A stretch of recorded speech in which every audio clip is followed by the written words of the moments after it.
Hi there, and welcome to the Olive Podcast. So, in today's episode, we're going to talk about God versus religion, as you might have seen in the title. And I don't know if you've ever asked yourself who God is, or how He is, what He's like. But one of the biggest mistake I see a lot of people around me making is they associate God with either a man-made concept or a set of rules and traditions that you have to follow. And I think that's the biggest mistake, because when that's your starting point, it really prevents you from ever getting to know God for who He really is. So if you ask yourself, who is God? I think most people would come up with at least two adjectives, and that would be God is spirit and God is eternal.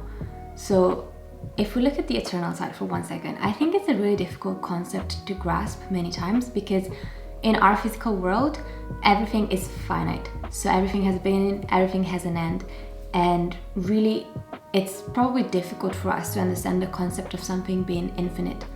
But if we look at, for example, mathematics, and I think more specifically geometry, if we look at a straight line, straight lines don't have a beginning and they don't have an end. They're infinite. They just continue being, basically. And I think that's a really good example of one of the nature characteristics of God, being that He is eternal. He doesn't have a beginning, He doesn't have an end, and He just is. And that's also why, if we look at the Bible, that's why He says to Moses, I am the I am, because He keeps being. And I think that's something that is really cool. And although sometimes it might be difficult for us to understand, I think it's definitely one of the most known characteristics of God. And the other one is that He is spirit. So if we want to understand better who God is and what His character is like, I think one of the best places to start from is Genesis. In Genesis, God Himself said, let's make man in our own image. So this already indicates to us that there's some characteristics in us as human beings that reflect some of God's characteristics and nature.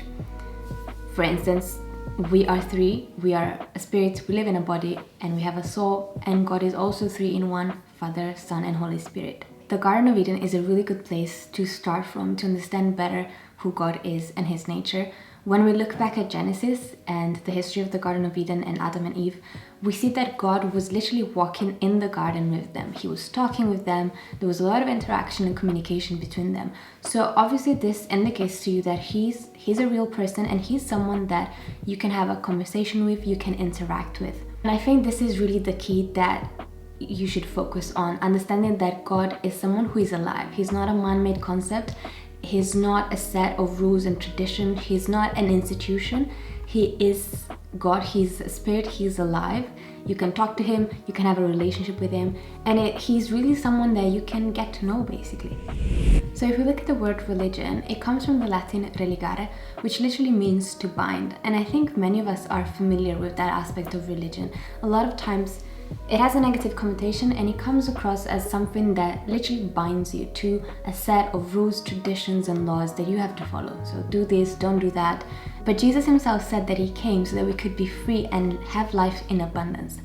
I appreciate the fact that as human beings, we need structure and we need routines. That is why we come up with rules and laws to follow. That is why we come up with institutions, because we like structure. We like something that we can rely upon, and we like something that is predictable, I think, because it makes us feel safe. But an interesting fact is that is exactly the opposite of who God is.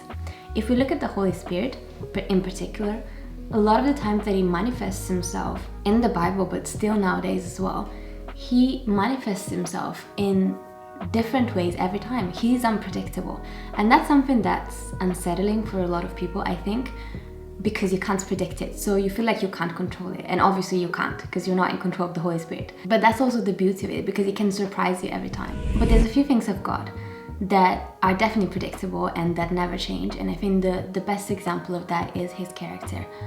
God is faithful, He is good, He is just. These are just some of the examples that you can find in the Bible.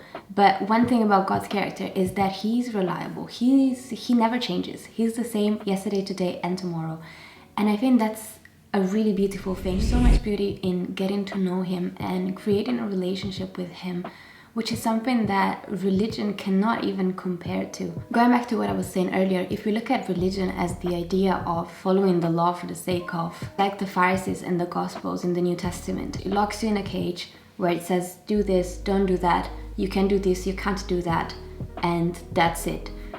But when you meet God and you start getting to know Him, you actually understand that that is the furthest thing from what He actually wants for you. What He wants for you is being involved in your life. He wants to be able to show you His love. He wants to be able to bless you and be involved in your life and be able to help you in your everyday life as well. Very much like a father would with their child.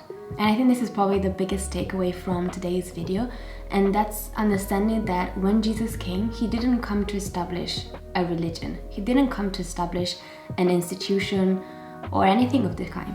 He came to restore a relationship.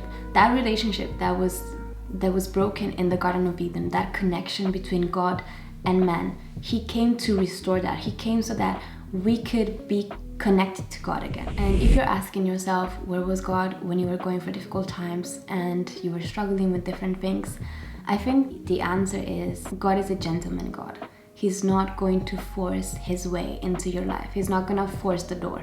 So He's waiting for you to invite Him, basically. And I really hope you do if you haven't already, because I think getting to know God is really a never-ending journey, and it's such a beautiful thing. And if you want to find out more about God and how to get to know Him personally and different other aspects of faith, make sure you subscribe and stay tuned for the next video.